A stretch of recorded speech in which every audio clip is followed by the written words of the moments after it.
Hello, all you lovely souls who revel in embracing life just as I do. This is Neerja Malik, and you are welcome into my world of I Embrace. And what do we intend to do here? We delve into the many layers and shades of my life, exploring resilience, positivity, strength, and the inherent fun and laughter that lies deep within each of us. Interludes from my own exciting and adventurous journey, my personal battles and victories that have brought forth innumerable lessons in my life. It is these learnings that I place on a golden platter with utmost humility for your personal consumption.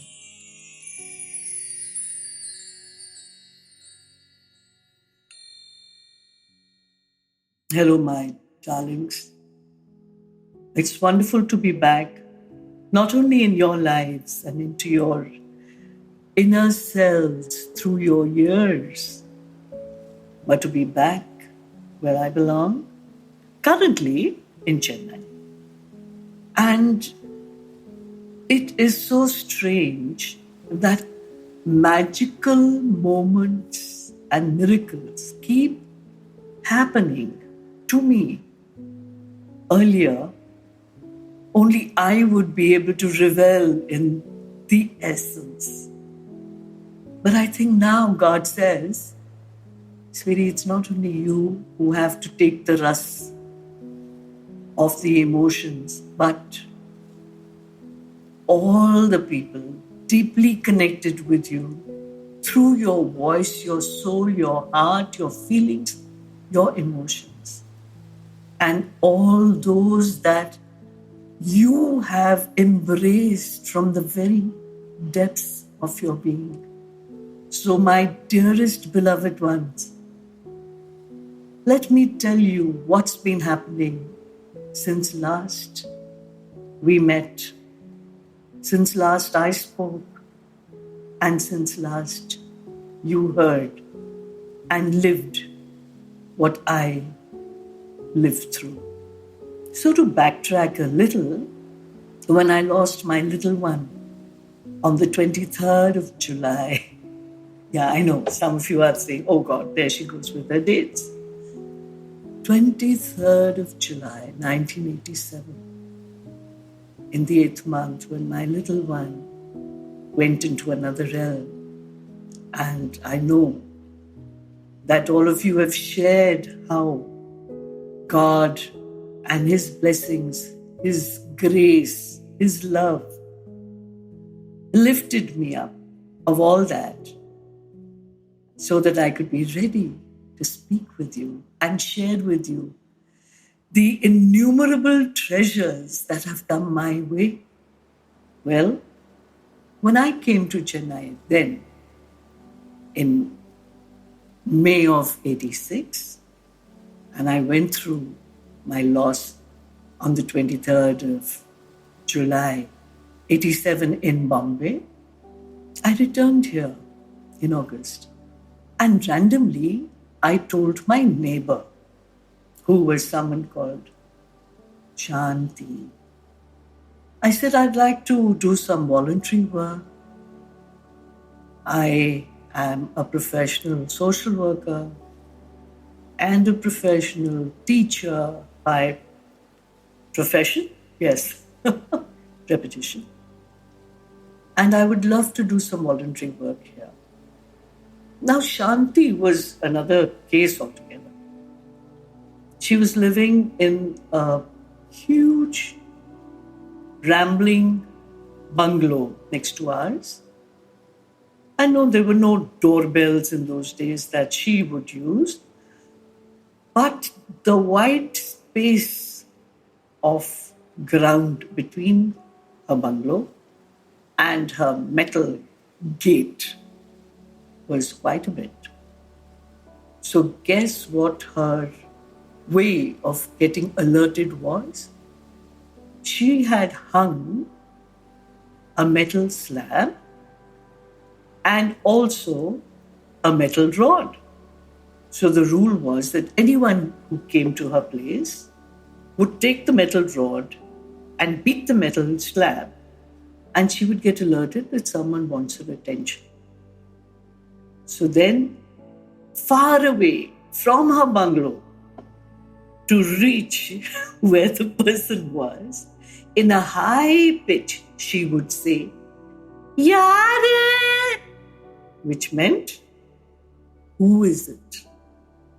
And then this loud conversation would wake up the entire neighborhood, depending on what time it was happening. And so I caught hold of, "Yaare!" That is what I used to call her. And everyone who knew me knew of her. And if I wanted to mention her, I would say, "And you know what Yaare said?" So I caught hold of Shanti and I said, "Please, let me know where I can do some laundry." And she gave me someone called Maya Gaitore. She gave me her telephone number and said, "Get in touch with her. She's doing phenomenal work at an orphanage, and I'm sure she will be able to help you out." This was December of 87, after I'd lost my little one in July. So I spoke to her and she said, "Please come over. We're going to the Sharda Mutt." And I landed at her place. And that is where I met my teen Devya. Lali Auntie, Sarjuma, and Ranima, and of course, Maya. So we went to the Sharda Mutt, and that is where I met the teen Devya, my spiritual godmother, Lali Auntie, her older sister, Sarjuma or Surojini Iyer, and the oldest one called Ranima, and of course Maya. And we bundled into a car and we went to the Sharada Mutt for the first time ever in Chennai. And while I was there, it was Paramahansa Ramakrishna's birth celebration that year. So prior to the yummy prasad, there were always Kirtan and bhajans, and the Didis spoke about his life and the wonderful qualities that one could eagerly pick up from him and Sharda and Swami Vivekananda. While I was sitting there, immersed completely in the sounds of the bhajan, and I think I'm particularly fond of one Bengali bhajan. Then everything was over. Maya's mother turned to me. She had come from Whitefield. I had come from Bombay. We are in Chennai. And she asked me out of the blue, "Do you know anyone in Delhi?" And I said, "Yes, I have a lot of relatives there." And she said, "Do you know Usha Behl?" And I said, "Yeah, she's my father's sister." Now the strange thing is that my aunt passed away in 1962. And I turned to her and I said, "But what made you ask me this random question?" "Well, there are no coincidences. I know that now." And she turned to me and she said that while you were in deep meditation, something about you reminded me of my dearest friend, your aunt. And I was stunned. And I'm so grateful for that meeting of moments, my crossing path with them, and eternally grateful to Yara for introducing me to Maya. Now, Maya was working at this orphanage called Balamandir. Her family was deeply involved. Her husband, who had worked with Larsen and Toubro, and through their various connects, they had set up this beautiful building. And 75 years, I think, Balamandir has just finished celebrating. It was run with an iron hand by Manju Bhashni, who was a freedom fighter in the days of Kamaraj, a freedom fighter. And this place is called Balamandir Kamaraj Trust. So I got involved in this lovely place where, without knowing a word of Tamil, I started spending time across holidays or weekends with children. Well, fun and laughter needs no language. We would play ball. I would make drawings on the board. We would enact. We would listen to music and dance to it. Basically, I was living my wild childhood again. And they were enjoying this exposure to this, what they thought was a foreigner. My jeans, my t-shirt, my mad ways, my laughter, you know what they would do? They would all come and surround me. And depending on what I was wearing, these kids just needed a physical contact with a human being who was not part of their daily existence. Imagine their life getting up in rooms with assorted children of different ages to get the feel of a family of kids of different ages and stages, and a house mother who would look after them, their needs, as does a mother. Perhaps help them with their homework, ensure that they get ready on time, go to school on time, which was on their premises. And if they were sick, there was a beautiful hospital there where they could go to. And let me tell you what else happened in that lovely hospital. Little kids, newborn babies, maybe a couple of months old, who were abandoned, put in dustbins, left on doorsteps. They all became an invaluable part of Balamandir. They were all as if embraced into the bosom of warmth, care, concern, compassion, and love. And they were made to feel as if they belonged to someone, to many ones in this orphanage. And that is where I spent a lot of my time. And I'm so grateful for it because I grew up literally with the children, teaching them all I knew and learning so much more from them, their strength, their sturdiness, from their tears, from their laughter, from their naughtiness, from their moments of explosive hurt and jealousies, yes. After all, they were babies too. It's not as if when you become an orphan or you're part of an orphanage, you sprout wings and you behave yourself. No, you are a human being going through all the human feelings and the needs and the emotions and the wants and the tantrums and the tears. Everything. And I became exposed to all of this, which I always was.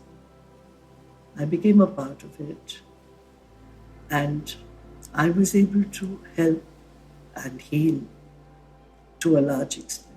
So these kids, they would come to me and someone was holding my fingers, someone touching my elbows, someone my clothes.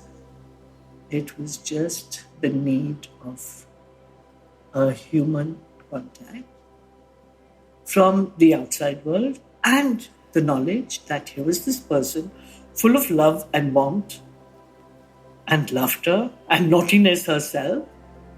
In fact, they probably thought I was more kiddish than they were in some extent. But yes, I had a wonderful time. So I've been connected. And not only I, my parents and my sister too, and a lot of my friends who saw what I was doing. And what was I doing? I was sponsoring children, and then the word spread, and a few of my near and dear started doing the same and still do, to this beautiful organization that has grown from strength to strength. So Manju Bhashini, when I met her, she looked like a very stern bird-like creature. But what a personality. We somehow or the other hit it off very well. And you know what she would tell me? Literally with her stern eyes, though twinkling, she would tell me, "What, you don't have children? Doesn't matter. Go to the hospital block. Go and spend some time there with all those babies, and you will get babies of your own." And yes, this was 87. I'd lost my 8th month. By the time 89 came along, I was pregnant. And I was rushed to Bombay, and I had my twins there. And when I came back, of course, they were fully aware of all that was happening in my life, courtesy Lali Auntie and Maya. And when I met her after I came back with the twins, the first thing she said to me with a twinkling eye and smiles was, "See, I told you so. I told you that you would get pregnant. And not only one, you have 2 of them."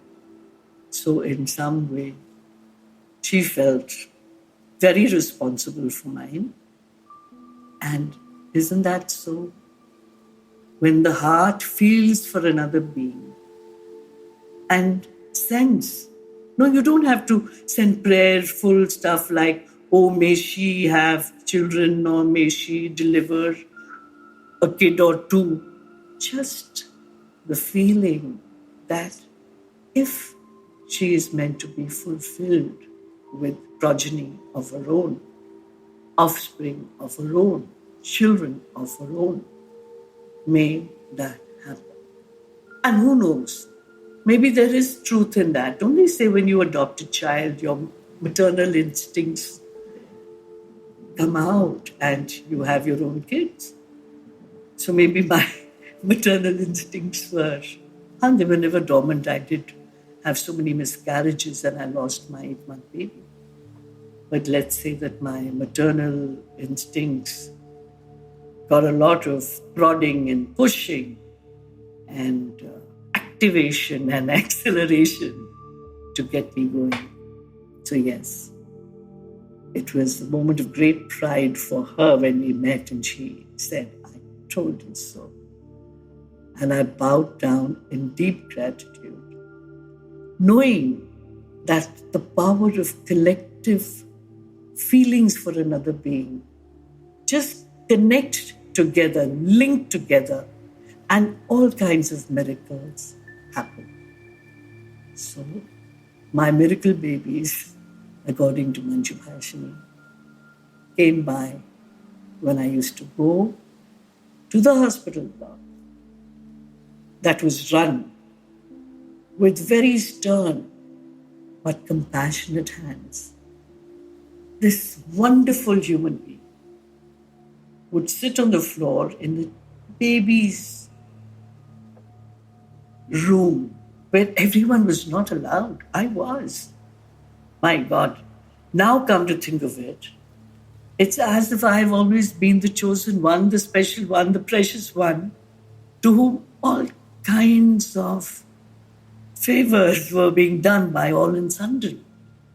She would be sitting there, and all these babies, few days, few months, stretched along her, each literally like ships touching the docks.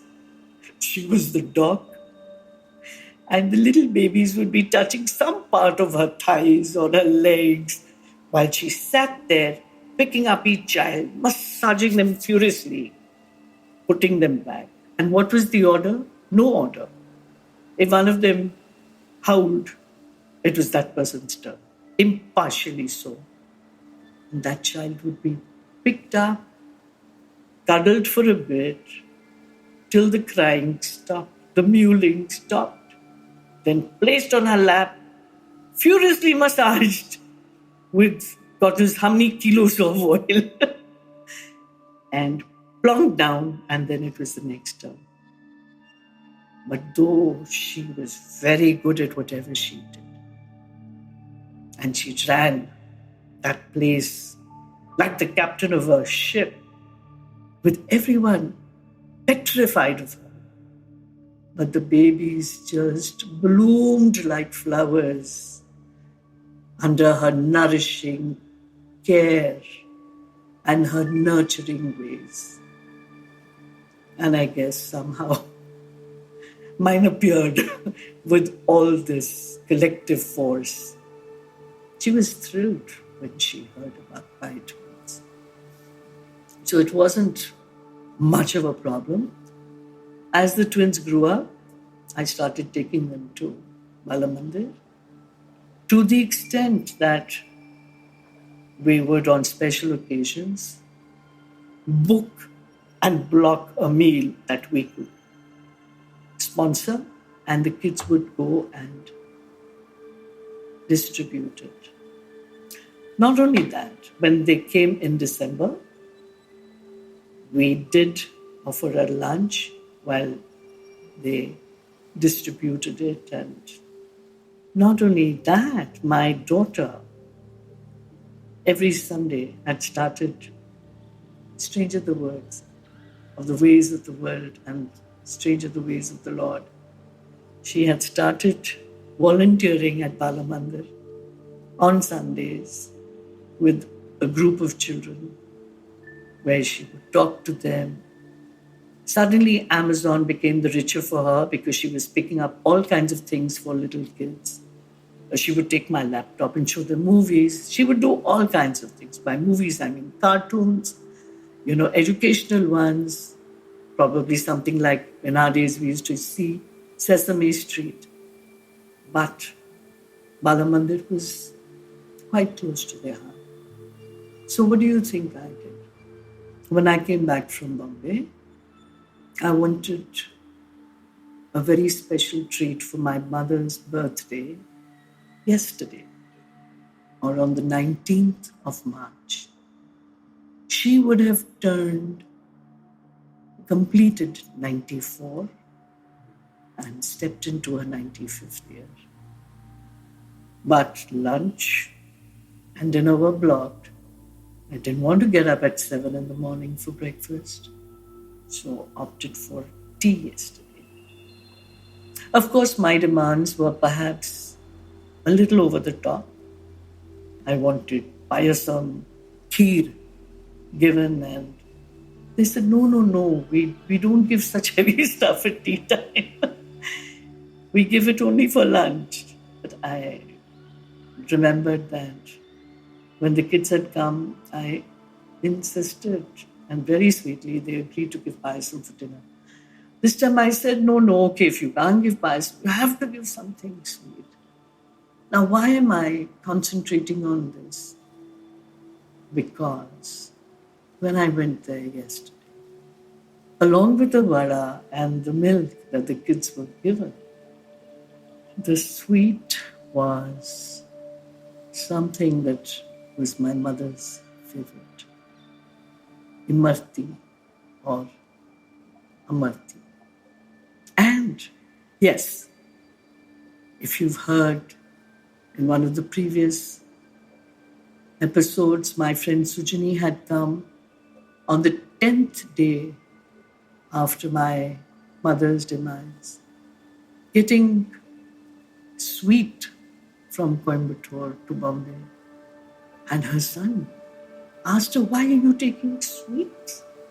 And she told him, she said, I've spoken to Neerja Auntie, and Neerja Auntie is perfectly fine with it. And then she told us why. That on the 10th day, the older daughter of the house takes sweet to her mother's home after her demise or having passed on to the other end. And my sister and I were shocked because when she opened the box, it was my mother's favorite imartis. And what do you think was served on her birthday? Imarti. I told Sujani about it this morning, and I could literally visualize her goldfish look with the jaw dropping down.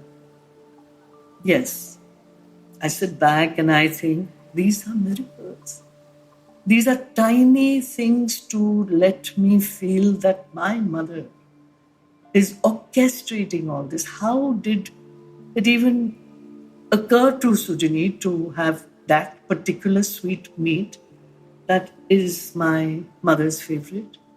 How did it occur to the ones responsible for the sweet in Balamandir that it should be a Nimarti? I never told anyone.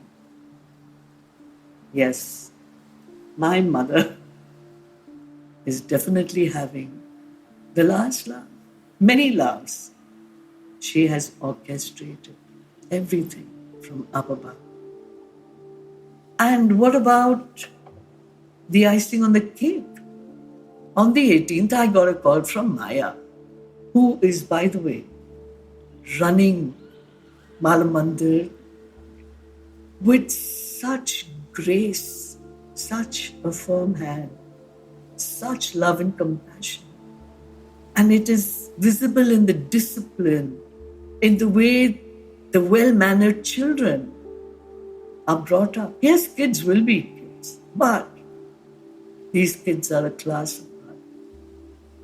So Maya called me up on the 18th and said,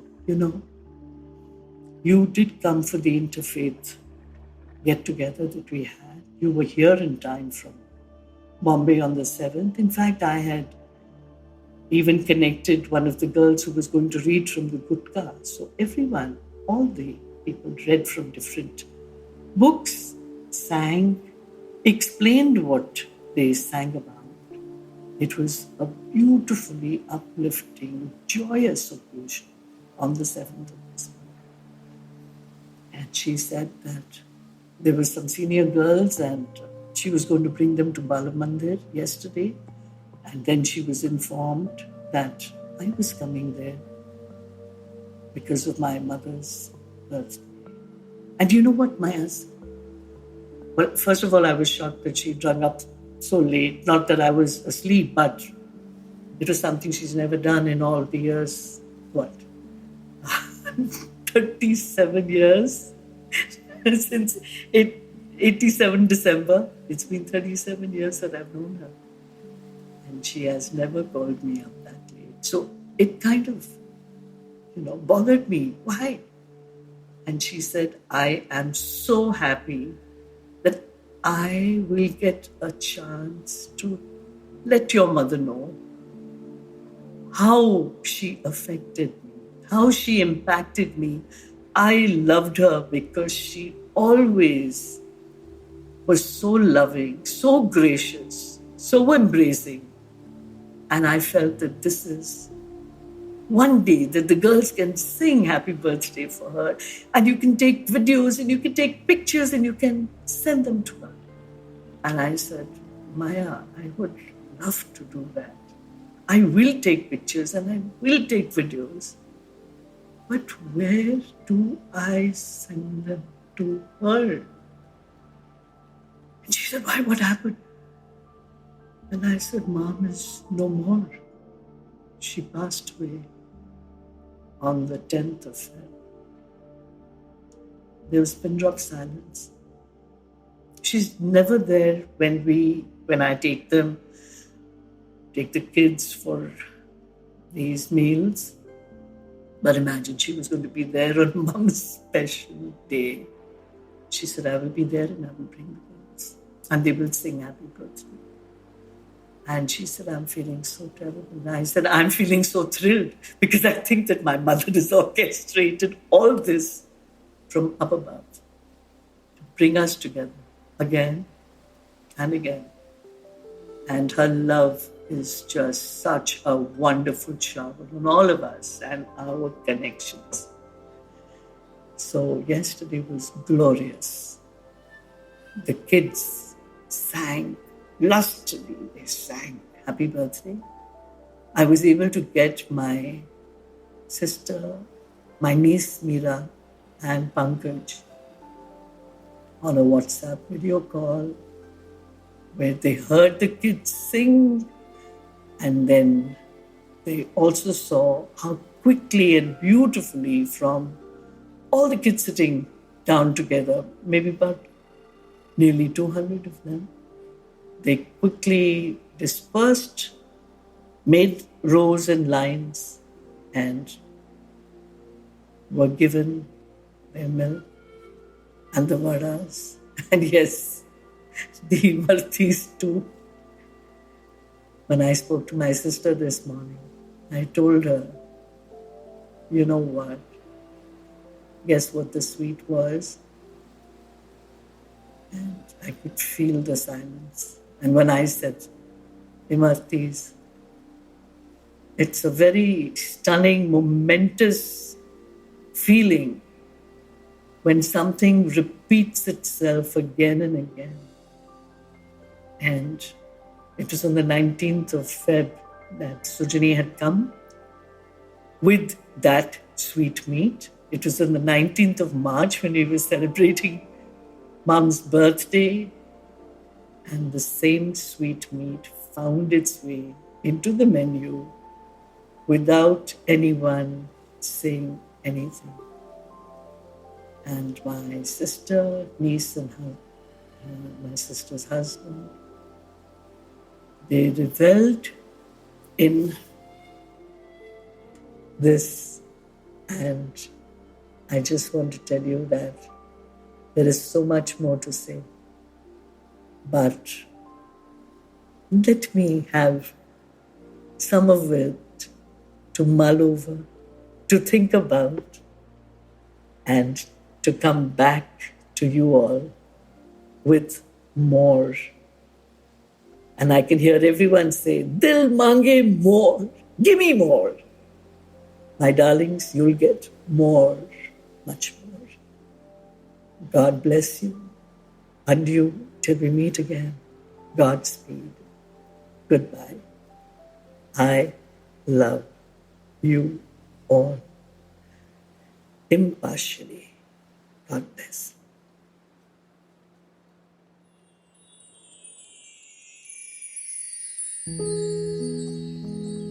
I Embrace isn't just about my journey of conquering cancer. It's about embracing life in all its entanglement and beauty. Remember, in this journey of life, you are never alone. And I need to thank you for becoming a part of this inspiring journey. Thank you for joining me today on I Embrace, and my heartfelt wishes. Stay resilient, stay positive, and most importantly, keep embracing life in all its glory.